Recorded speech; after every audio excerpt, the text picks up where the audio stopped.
let us call a truce to terror. The logical place to begin is a treaty assuring the end of nuclear tests of all kinds in every environment under workable controls. We also proposed a mutual ban on atmospheric testing without inspection or controls in order to save the human race from the poison of radioactive fallout.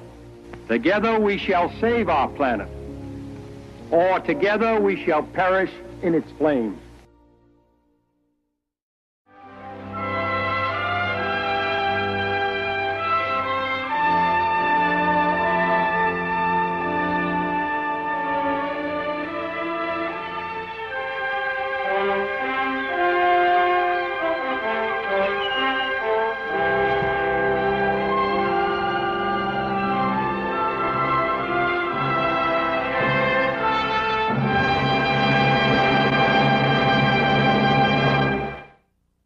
By March 1954, the brushfire war in Indochina was almost 8 years old, and the French position had deteriorated.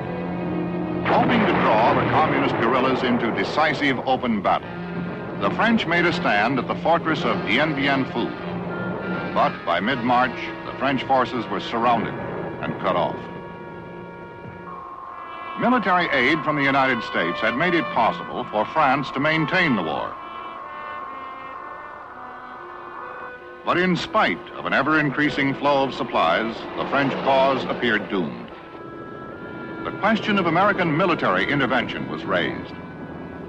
This might have serious risks, but these risks are far less than would face us a few years from now if we dare not be resolute today. Senator Kennedy felt otherwise. I am reluctant to make any statement which may be misinterpreted as unappreciative of the gallant French struggle at Dien Bien Phu and elsewhere. But the speeches of President Eisenhower and Secretary Dulles and others have left too much unsaid. For if the American people are, for the fourth time in this century, to travel the long and tortuous road of war, particularly a war which we now realize would threaten the survival of civilization, then I believe we have a right to inquire in detail into the nature of the struggle in which we may become engaged. Certainly, I, for one, favor a policy of united action by many nations whenever necessary to achieve a military and political victory for the free world in that area, realizing full well that it may require some commitment of manpower. But to pour money, material, and men into the jungles of Indochina without at least a remote prospect of victory would be dangerously futile and self-destructive. Of course, all discussions of united action assume the inevitability of such victory, but such assumptions are not unlike similar predictions of confidence which have lulled the American people for many years. I am frankly of the belief that no amount of American military assistance in Indochina can conquer an enemy which is everywhere and at the same time nowhere. An enemy of the people which has the sympathy and covert support of the people. If the French persist in their refusal to grant the legitimate independence and freedom desired by the peoples of the Associated States, and if those peoples and the other peoples of Asia remain aloof from the conflict as they have in the past, then it is my hope that Secretary Dulles will recognize the futility of channeling American men and machines into that hopeless struggle. I think that we should have insisted 4 or 5 years ago that the French get out of French Indochina and permit a free native government to set up as we did in Indonesia in the case of the Dutch. Military action in Indochina. French regulars land along the coast in search of roving communist bands. For France, it represents a tremendous sacrifice of manpower and financial resources. Without American help, the burden would be too great. I think perhaps if we go over to the map here, I can indicate to you why it is so vitally important. Here is Indochina. If Indochina falls, Thailand is put in an almost impossible position. Nixon becomes one of the first hawks to warn of the domino effect of communist aggression. That indicates to you and to all of us why it is vitally important that Indochina not go behind the Iron Curtain.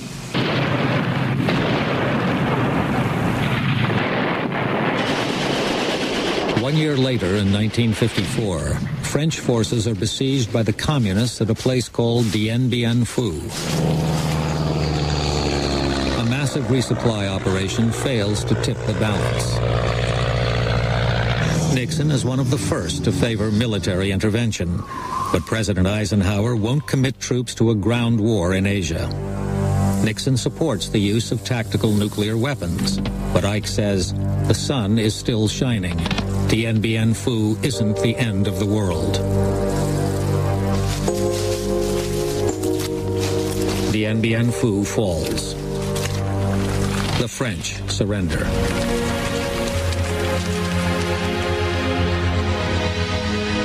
In Geneva, a peace conference leaves Vietnam divided into a communist north and a non-communist south. But there is to be no peace in Vietnam. Under pressure of growing communist aggression, the flow of American equipment and advisors is increased. In the 1950s, Nixon backs the deployment of American military advisors to South Vietnam. Superior equipment and mobility are used to full advantage to carry the fight to the enemy, swiftly, wherever his presence becomes known.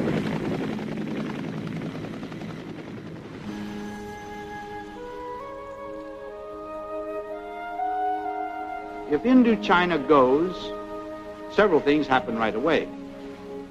The Kra Peninsula, the last little bit of end hanging on down there, would be scarcely defensible. The tin and the tungsten that we so greatly value from that area would cease coming. The letters and the reports we had on Ho Chi Minh's attitude back in 1946, he wrote, I think it was 7 letters to this government and received no reply. The pathos almost, the sadness that here's a man who felt and believed the United States would be sympathetic to his purpose of gaining his independence from a colonial power. And then to find this is what he'd read, he'd been here, he'd read our Constitution and our Declaration of Independence. He thought surely the United States would be interested. We had testimony in the committee that his one worry was that it was so insignificant. Vietnam was so far away and so insignificant, we would never bother about it. It's too small to ever attract the attention of the United States. He was sure in his own mind that if we would ever put our minds and focus upon it, we would be for him. How different history would have been for us and for them if we had felt a common interest in the colonial province like Vietnam seeking its independence of France. Colonel Fletcher Prouty. At the time of the Kennedy assassination, I was the Chief of Special Operations in the Joint Staff, working for the Joint Chiefs of Staff. Special Operations in those days was a euphemism for the military support of the clandestine operations of CIA around the world. Prouty was an insider who claimed that while some in the Pentagon were gearing up for war, he was secretly helping President Kennedy plan for peace. But during the summer, July, August, and September, he had a very experienced group of people work on his new policy for Vietnam.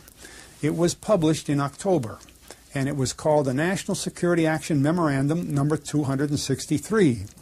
And that memorandum, signed under the direction of the President, was to bring men home by Christmas and get everybody out by 1965.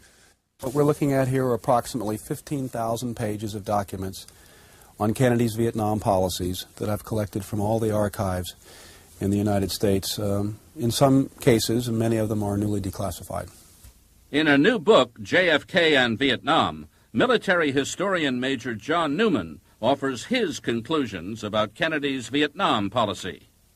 I don't think there's any doubt that JFK was pulling out of Vietnam when he was killed. And I think because the most fundamental tenet of his policy was no combat troops, and we know that Johnson put in combat troops, I feel it's safe to say that the assassination led directly to the escalation of the war. Did that policy change after the assassination? Only 4 days later. What happened? 4 days later, under Lyndon Johnson, they issued a new National Security Action Memorandum, number 273, which began a modest change. Then in March of '64, another memorandum, 288, began the attacks on North Vietnam and the escalation of the war. Atmospheric testing without inspection or controls in order to save the human race from the poison of radioactive fallout. Together we shall save our planet, or together we shall perish in its flames. Let us call a truce to terror. The logical place to begin is a treaty assuring the end of nuclear tests of all kinds in every environment under workable controls. We also proposed a mutual ban on atmospheric.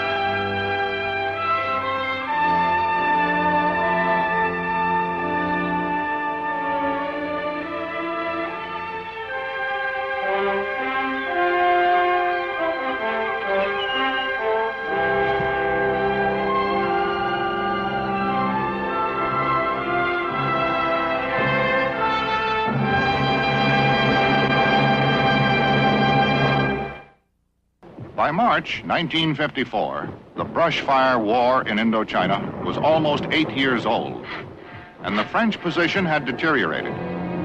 Hoping to draw the communist guerrillas into decisive open battle, the French made a stand at the fortress of Dien Bien Phu. But by mid-March, the French forces were surrounded and cut off. Military aid from the United States had made it possible for France to maintain the war.